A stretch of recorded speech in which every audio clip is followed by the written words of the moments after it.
Welcome sa ating 21 days of prayer and fasting. It's the time of the year again where we choose to turn down the noise of the world so we can more clearly hear the voice of God. Kaya naman as a church, we have decided na simulan natin ang taon na ito with the 21 days of prayer and fasting. We made this podcast para samahan namin kayo araw-araw for 21 days sa pagbubulay-bulay ng salita ng Diyos at sa pananalangin. Ano pang hinihintay natin? Tara, let's go!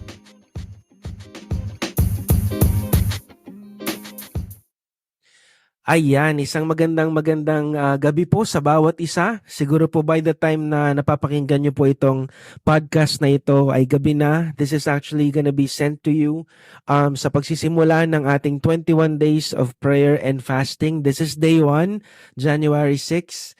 And welcome po sa gawain natin ngayon. So, katulad ng intro natin kanina, we made this podcast para araw-araw meron kayong kasama sa pananalangin. Napansin kasi namin na mahirap mag-fasting kapag mag-isa lang, no? Kaya naman gusto natin na samahan namin kayo sa inyong pananalangin at para meron na rin kayong katuwang na manalangin para sa lahat ng inyong mga prayer request at meron na rin kayong kasamang magbulay-bulay ng salita ng Panginoon. So in this day 1, gusto ko lang sanang kamustahin ng bawat isa. Sino na ba dito ang nakapag-decide na kung anong klaseng fasting ang gagawin niya? Amen. So, sa ganang akin po, no, ako po ang pinili ko pong fasting ay ang 12-hour normal fasting and dopamine fast. So, ano yung normal fasting? Yung normal fasting po, yun yung parang hindi ka kakain ng kahit anong food, tubig lang, and that's gonna be for 12 hours. Naisip ko kasi na habang nasa work ako, pwede akong hindi kumain. Usually kasi doon talaga ako napapakain, doon talaga ako napapagastos, and gusto ko din na sa trabaho ko magkaroon ng space ang Panginoon para magkaroon siya ng puwang sa trabaho ko. Kaya pinili ko na while I'm at work, I will also do fasting. No? So, hindi ko lang alam kung effective yun sa iba kasi yung iba, yung trabaho nyo talaga ay kailangan nyo talaga ng lakas. Ako naman, call center lang naman yung boses lang naman ang puhunan ko. So, hindi ko kailangan masyado magkikilos. Puro utak-utak lang, mga sinasabi lang, mga paulit-ulit. So, I think that's working for me. And aside from that, nag-dopamine fast din po ako. So, I fasted from all the games na ginagawa ko. So, actually po, na-develop ko po yung habit na yan nung ako po ay broken-hearted. So, imbis na magmukmuk ako, naisipan ko mag-games para sumaya yung buhay ko that time, back then. So, nadala ko po siya hanggang sa ngayon. And I can really see na although may naglalaro lang talaga ako kapag bored, kapag walang ginagawa, to kill time, or kapag inaantok ako, pag naghihintay, doon lang talaga ako naglalaro, or kapag wala akong ginagawa, or pag nagpapahinga ako, doon talaga ako naglalaro. Pero alam niyo po, napansin ko na malakas talaga makahatak o malakas makaubos ng oras yung mga ganong gawain. And plus the fact na after that, although wala ka namang ginawang masama, pero feeling mo after nun, parang ang layo ni Lord sa'yo. Parang ang unspiritual ba nung ganong gawain. And so, parang that time nung nagde-decide ako kung anong i-fast ko, yun talaga yung gusto kong isuko sa Panginoon. For 21 days, I will not do any games, I will not do any type of entertainment sa ganong mga gawain. And I know na through that, makakapag-focus at makakapagbigay ako ng time sa Panginoon. So, yun naman yung importante doon, no? Na mas lalo tayo magkaroon ng time. Hindi lang tayo basta nagpapagutom. Okay? So, kapag nagpagutom lang po kayo, starvation lang po yan, ginugutom niyo lang po ang sarili ninyo, tas hindi naman tayo nagkakaroon ng time para manalangin, hindi naman tayo nagkakaroon ng time para magbasa ng Biblia, nagpapagutom lang po kayo, kumain na lang po tayo kung ganon. So, yun. So, pero natutuwa po ako sa response ng mga tao sa ating 21 days of prayer and fasting. By the way, nag-post po kami ng event sa ating Facebook. Nag-post din po kami ng mga video about what is fasting, why do we need to fast. So please check out those videos po para makatulong sa atin lalo kung bakit ba natin ginagawa itong gawaing ito. And malalaman natin na ang fasting pala ay isang regular activity na dapat ginagawa ng isang Kristiyano. Hindi lang siya basta-basta ginagawa lang parang once a year, kundi dapat pala regular. Some other Christians actually do this twice a week. Parang twice a week, hindi sila kakain from 6 a.m. to 6 p.m. All for the purpose so that we can hear more from God. So, today is day 1 ng ating 21 days of prayer and fasting. So, para sa, kung naranasan nyo pong mag-exercise, ito yung time na talagang ganadong-ganado ka, na parang diring-diri ka na sa sarili mo at tabang-taba ka na sa sarili mo at gusto mo nang magbago. Usually, the first day is, yun yung hype day na tinatawag natin. Kumbaga, ganado ka pa, kasi magaling lang tayo sa umpisa madalas eh. But this is the time na talagang dapat i-treasure natin, i-savor natin. Bakit? Kasi ito yung kailangan, ito yung babalik-balikan mo kapag nandun ka na sa time na nanghihina ka na, yung parang ayaw mo na magpatuloy. Ito yung time na babalik-balikan mo. Kaya naman, napakahalaga nitong unang araw na ito, yung pagsisimula natin sa 21 days of prayer and fasting. Dadako tayo dito sa Nehemiah chapter 1. Pag-aaralan natin yung buhay ni Nehemiah. Sobrang bilis lang. I just wanna read Nehemiah chapter 1 verse 1 hanggang verse 10. Alright, so sabi po dito, these are the memoir of Nehemiah son of Hakaliah. In the late autumn, in the month of Kislev, in the 20th year of King Artaxerxes' reign, I was at the fortress of Susa. Hanani, one of my brothers, came to visit me with some men who had just arrived from Judah. I asked them about the Jews who had returned there from captivity and about how things are going in Jerusalem. They said to me, "Things are not going well for those who returned in the province of Judah. They are in great trouble and in disgrace. The wall of Jerusalem had been torn down and the gates had been destroyed by fire." When I heard this, I sat down and wept. And in fact, for days I mourned and fasted and prayed to God of heaven. Then I said, "O Lord God of heaven, the great awesome God who keeps his covenant of unfailing love with those who love him and obey his commands, listen to my prayer. Look down and see me praying night and day for your people. I confess that we have sinned against you. Yes, even my own family and I have sinned.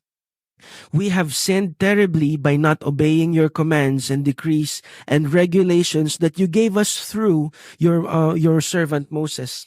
Please remember what you told Moses, your servant Moses.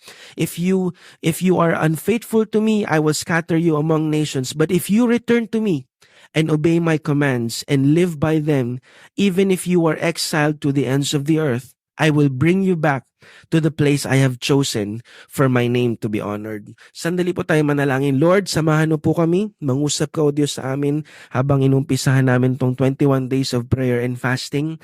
God, I pray, buksan mo ang aming tenga, O Diyos, ang aming spiritual na tenga at makarinig kami mula sa iyo. Maraming salamat sa pangalan ni Jesus.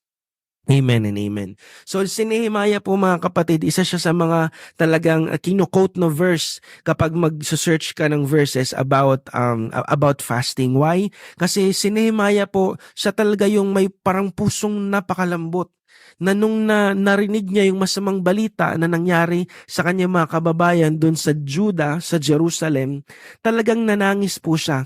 There are 3 things na gustong ituro sa atin ng Biblia about the life of Nehemiah. Number 1, Nehemiah wants to look up.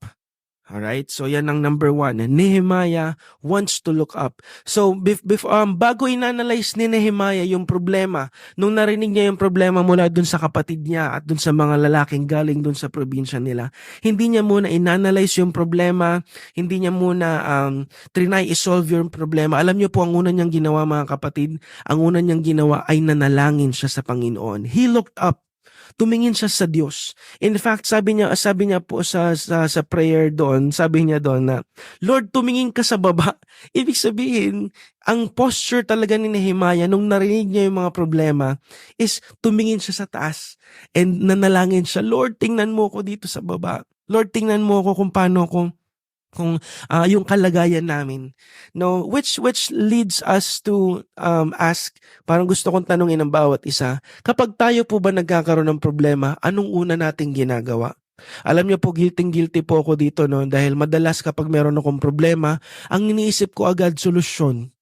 Pag meron akong problemang malaki, katulad nga nito, nung nagkaroon kami nung nalaman ko, parang ano na lang tayo, parang nag-dawn na lang sa akin na ang laki na pala ng utang namin. Parang akala ko maliit na bagay lang siya, akala ko kaya pa namin. But when we try to compute everything, nakita ko na talagang parang hindi na pala kaya ng sahod ko yung mga kinuha naming mga loans and all of that. That was an unwise decision on my part. Pero nung na-realize ko na meron akong problema, inisip ko agad, paano ko kaya susolusyonan to? Saan kaya ako makakahiram? Manghihiram ba ako? Sino kaya ang pwede kong lapitan? Alam niyo po, ang dami kong inisip. Pero habang iniisip ko yung mga bagay na yun, kinalabit ako ng Panginoon. At parang sinabi sa akin ng Panginoon na, bakit hindi ka mo muna itry umiyak sa akin? Alam niyo po, kapag dumarating yung mga problema, madalas si Lord yung last resort natin. Madalas si Lord yung huli nating nilalapitan at madalas nilalapitan na lang natin siya kapag wala na lang tayong magawa. Pero si Nehemiah, ang unang-unang response ng puso niya is he looked up. Tumingin siya sa kanyang ama mula sa langit.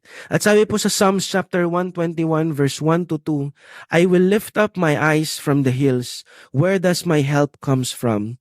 My help comes from the Lord, the maker of heaven and earth. Isa po actually lyrics din po ng kanta ito.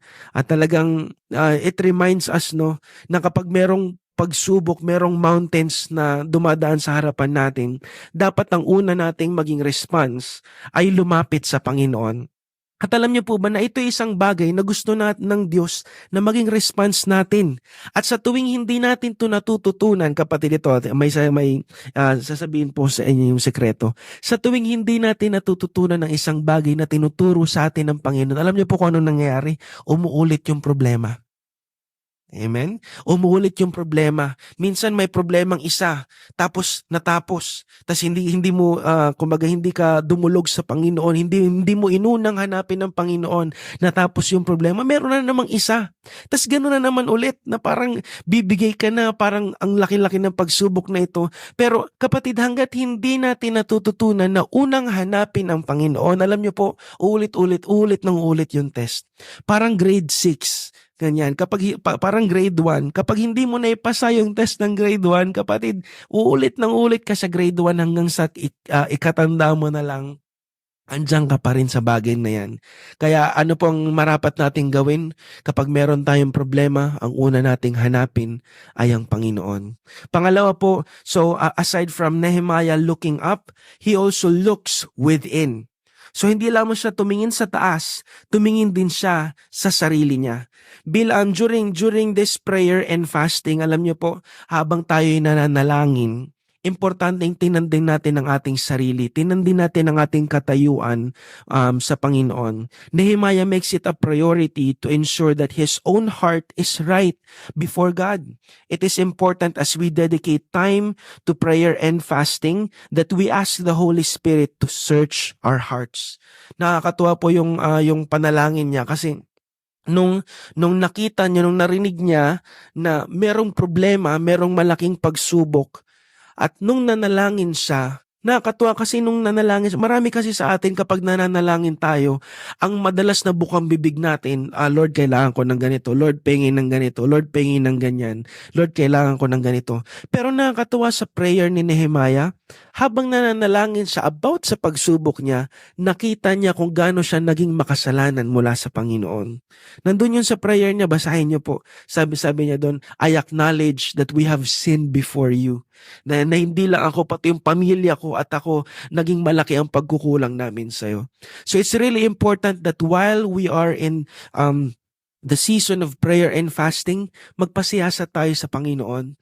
Alam niyo po, isa sa mga benefits ng prayer and fasting, mas makikita natin dito kung ano yung mga kasalanan natin sa Panginoon. Hindi mo alam, may mga kasalanan ka pala na inaayawan sa'yo ng Panginoon, and yet ang buong akala mo hindi siya kasalanan pero gusto sa'yong alisin ng Panginoon.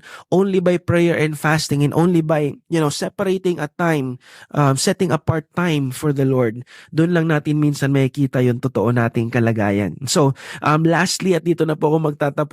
So aside from the fact that he looked up and he looked within, the last thing po is Nehemiah looks out.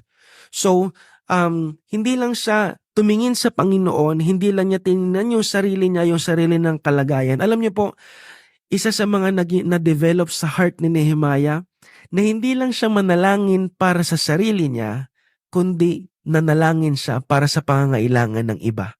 Alam niyo po, ibang level na yon kapag tayo po ay nananalangin na ang laman ng panalangin natin ay pangangailangan ng iba. Kailan po tayo nanalangin para sa pangangailangan ng iba? Kailan po tayo nanalangin para sa kagalingan ng iba? Kailan po tayo nanalangin para sa pagbubuklod ng pamilya ng ibang tao? Madalas po kasi ang prayer natin kung ano yung kailangan natin, kung ano yung para sa atin. Pero mga kapatid, the Bible is teaching us, God is teaching us that in this 21 days of prayer and fasting, it's time to carry the burdens of your brother. Hindi lang yung burdens mo, hindi lang yung prayer request mo. Dito natin matututunan na mas lalong mahalin ang ating kapatid. Why? Because the more that you pray for their prayer concerns, the more na nagiging problema mo yung problema nila. Hello, napakaganda po nun, na yung matutunan natin na pasanin din yung bigat ng ibang tao. And that's where we become authentic human. Alam niyo po, minsan alam niyo po, di ba, kapag minsan tinatry nating i-please yung ibang tao, minsan nagiging plastic na lang tayo.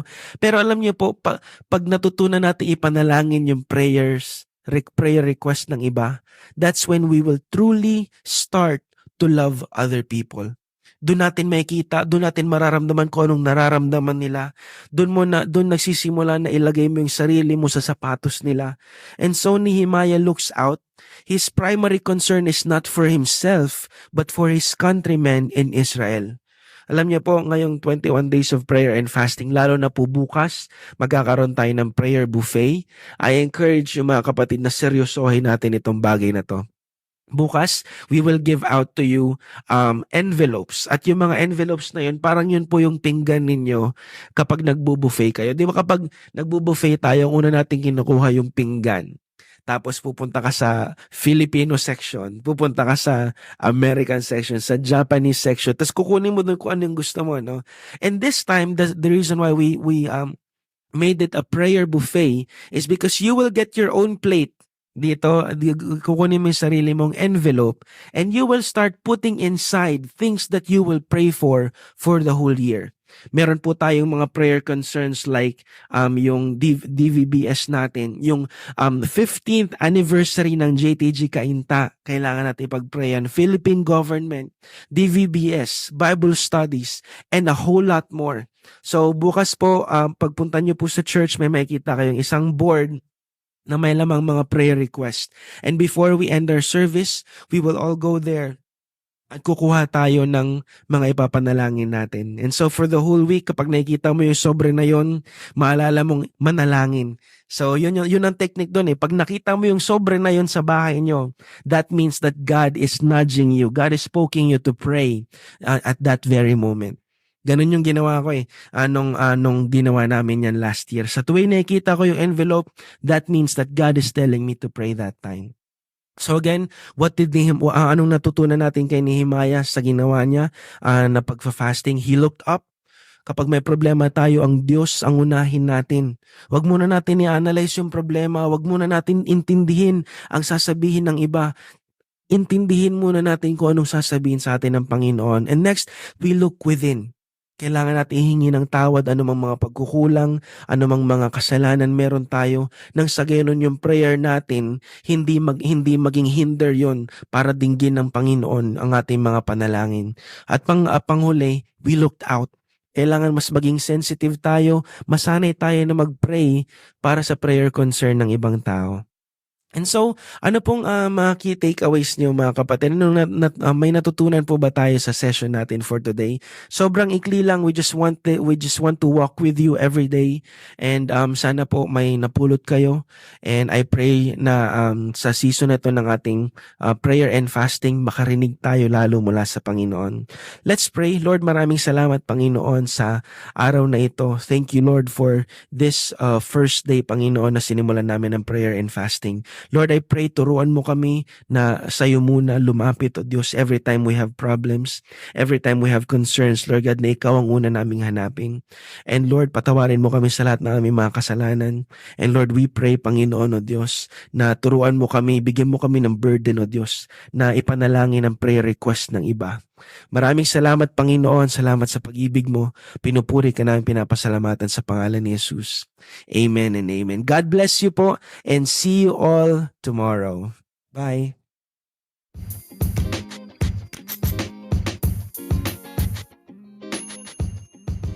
Thank you for listening to our podcast. If you want to hear more from us, follow us on our social media platforms on Facebook and YouTube and search for JTG Cainta Church. Have a great day. Stay blessed.